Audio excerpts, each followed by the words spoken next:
Hello everyone, welcome back to target for IQ. क्या कोई जज कभी गिरफ्तार हो सकता है, स्पेशली जब जब उसका रिटायरमेंट हो गया हो? क्योंकि आज की इस वीडियो में हम यही समझेंगे कि एक रिटायर्ड जज को केस में उसका नाम है और उसके बावजूद भी उसको गिरफ्तार नहीं कराया गया। कोर्ट ने साफ मना कर दिया कि आप एक रिटायर्ड जज को गिरफ्तार नहीं कर सकते। तो क्या ये बात सही है या नहीं, आज की इस वीडियो में हम पूरी इस बात पे चर्चा करेंगे। Right. Allahabad High Court stays arrest of former High Court judge, his wife in domestic help suicide abatement case।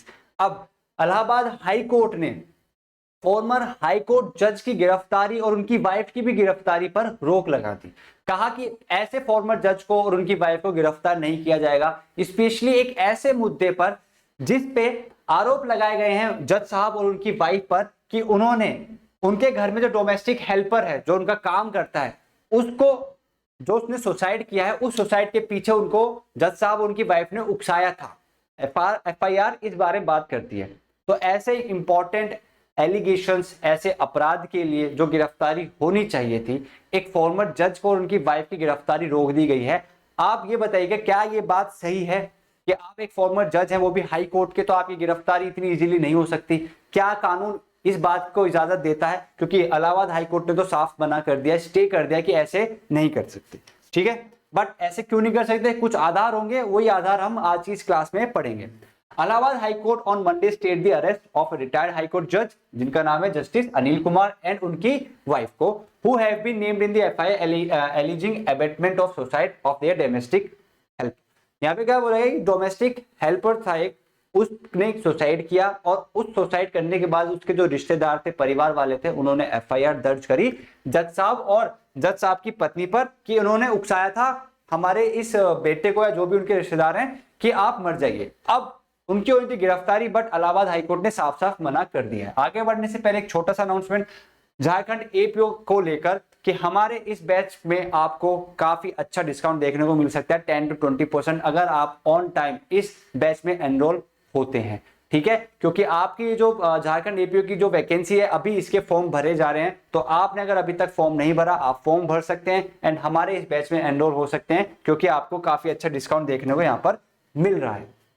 A bench comprising Justice Alok Mathur and Justice Shri Prakash Singh passed the interim order while hearing a criminal writ petition seeking quashing of the FIR registered under section 108 of भारतीय न्याय संहिता, जो कि हमारा IPC का section 306 था। अब देखिए हुआ क्या, यहां पर जब एफआईआर दर्ज की गई 306 आईपीसी में या फिर भारतीय न्याय संहिता के 108 में, तो जब एफआईआर रिटायर्ड जज और उनकी पत्नी के खिलाफ करी गई, तो उन जजेस ने, उनकी वाइफ ने रिट पिटीशन दायर कर दी इलाहाबाद हाई कोर्ट में। और क्यों करी?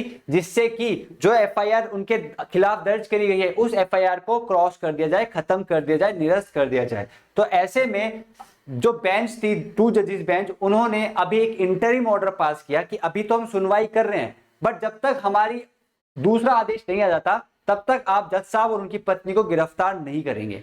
ठीक है, तो देखा जाए तो सही भी है, क्योंकि एक फॉर्मर रिटायर्ड जज हैं, वो भी इलाहाबाद हाई कोर्ट के।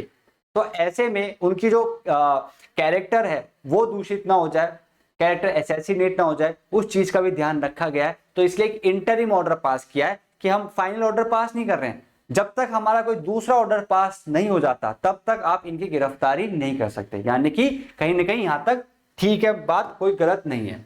Petitioners contended that a theft had occurred at a residence on March 14, 2025। यानी जज साहब और उनकी वाइफ बोलती है कि भाई 14 मार्च 2024 को हमारे आवास पे क्या हुआ? चोरी की गई। और यह भी बोला गया कि हमने एक रिटन कंप्लेंट कराई थी। ठीक है, एफआईआर दर्ज नहीं कराई। इन्होंने बोला हमने एक रिटन कंप्लेंट कराई थी पुलिस स्टेशन में, कब? 17 मार्च 2025 को, जिसमें हमने बोला था कि हमारे घर से 6.5 लाख रुपए चोरी हुए हैं, जो कि हमने अलमारी में रखे हुए थे। ठीक है, ये सिर्फ इन्होंने पुलिस स्टेशन जाकर कंप्लेंट दर्ज कराई थी। It was submitted that although FIR was not registered in the case, the accused therein deceased had admitted his guilt and agreement was arrived at the police station wherein agreed to return certain amounts to the petitioner। अब यहाँ पे बोला गया है petitioner के द्वारा, यानी कि जज साहब उनकी वाइफ के द्वारा, कि हमने कोई एफआईआर दर्ज नहीं कराई थी, हमने कंप्लेंट कराई। उस कंप्लेंट के बेसिस पे जब हमने सारे तथ्य बताए, तो पुलिस ने हमारा जो नौकर था उसको पकड़ा, और वो जो नौकर था ना, उसने वो चीज कबूल कर ली कि हाँ सर, चोरी मैंने करी है। इस बीच में क्या हुआ, जज साहब, उनकी वाइफ और जो नौकर है उनके बीच में एक समझौता हो गया, और समझौते के तहत क्या था कि वो जो नौकर था उसने ये बात स्वीकार करी कि चोरी मेरे से हुई है और मैं कुछ धनराशि वापस देने के लिए तैयार हूं। ये एग्रीमेंट यहां पर किया गया था, ठीक है। However, few days later, on April 2nd, the wife of the domestic had lodged present FIR against the petitioner, alleging that they had threatened the deceased, which led to convict suicide on April 1st, 2005. अब यहाँ पे क्या हुआ, 2 अप्रैल को वो जो domestic helper था, जो नौकर था, जो उनके आवास पे रहता था, उसकी वाइफ ने जज साहब और उनकी वाइफ के खिलाफ FIR दर्ज कर दी और FIR में ये बोला कि मेरे हस्बैंड को डराया धमकाया गया, उसको अबेट किया गया कि आप जाके सुसाइड कर लीजिए। तो मेरे हस्बैंड ने 1 तारीख को सुसाइड किया है, क्यों? क्योंकि उनको डराया धमकाया गया, उनको अबेट किया गया, दुष्प्रेरण किया गया, और 2 अप्रैल को मैं FIR कर रही हूं जज साहब और उनकी वाइफ के खिलाफ। ये सारी बात बोली गई। इवन ये बात भी बोली गई कि मेरे हस्बैंड जो मरे हैं ना, वो मरने से पहले सुसाइड नोट लिख के गए हैं और एक वीडियो मैसेज भी छोड़कर गए हैं। Seeking relief in this case, the petitioner moved the High Court, arguing that even if the contents of FIR are accepted as correct, no offence under section 108 BNS, जिसे हम abatement of suicide बोलते हैं, was not made out as the essential ingredient of section 45 BNS, जो कि हमारा evidence का IPC का section 107 था, वो मिस आउट है। यहाँ पे क्या बोला गया, यहाँ पे बोला गया है पेटिशनर के द्वारा, यानी जज साहब उनकी वाइफ के द्वारा, कि भले ही हम मान लेते हैं कि जो नौकर था, नौकर की वाइफ ने जो FIR करी हमारे खिलाफ, वो FIR बिल्कुल ठीक है, बट सर 107 जो कि अबेटमेंट ऑफ सुसाइड की बात करता है, यानी अबेटमेंट की बात करता है, उसके जो एसेंशियल तत्व हैं वो हमारे इस केस में पूरे नहीं हो रहे। क्योंकि देखिए, किसी भी अपराध के लिए अगर आपको दोषी ठहराना है तो उस अपराध के जो तत्व होते हैं वो आपको प्रूव करने पड़ेंगे। तो जज साहब यही कह रहे हैं कि सर अबेटमेंट के लिए जो सेक्शन नंबर 107 था IPC का और जो 45 हो चुका है BNS का, उसके जो तत्व हैं वो तत्व हमारे इस केस पर पूरी तरीके से लागू नहीं हो रहे। तो FIR में जो अपराध हम पे लगाया गया है वो बेबुनियाद है, उस पे तो हमने कोई अपराध किया ही नहीं। It was argued that neither any direct instigation nor such proximity of conduct with the suicide was presented so far to attract section 108। यहाँ पे बोला गया है ना, हाँ तो हमने किसी तरीके से डराया धमकाया है, ना ही हमने उसको प्रोवोक किया है, ना ही हमने आचरण से कुछ करा है कि जिससे हम सेक्शन 108 में फंस सके। The state counsel though opposed to the appeal but didn't dispute the factual submission and sought time to file a counter affidavit. And जो सरकारी अपने वकील साहब थे वो भी इस चीज को कहीं ना कहीं साबित करने में थोड़े विफल रहे।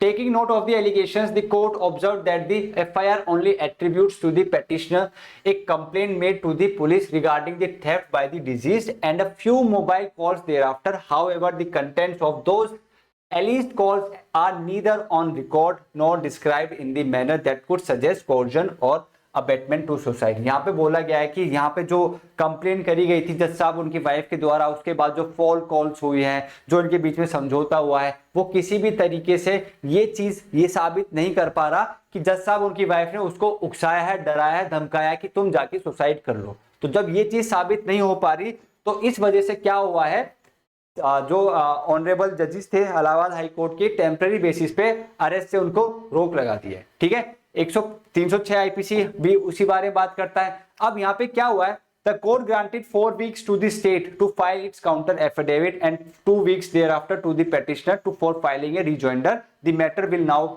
लिस्टेड ऑन 20 अगस्त 2025 को। यानी कि अभी ये मैटर पूरी तरीके से डिस्पोज ऑफ नहीं हुआ है, क्योंकि टेम्पररी रिलीफ दी गई है, कुछ समय के लिए उनको गिरफ्तारी से रोका गया है, बट साथ ही साथ दोनों पक्षों को बोल दिया गया है कि आप रिजॉइंडर 2 हफ्ते के लिए तैयार करिए, सबमिट करिए, और स्टेट को बोला गया है 4 हफ्ते के अंदर अंदर आप काउंटर एफिडेविट सबमिट करिए, जिसकी तारीख हमारी कब है, 20 अगस्त 2025 को, राइट।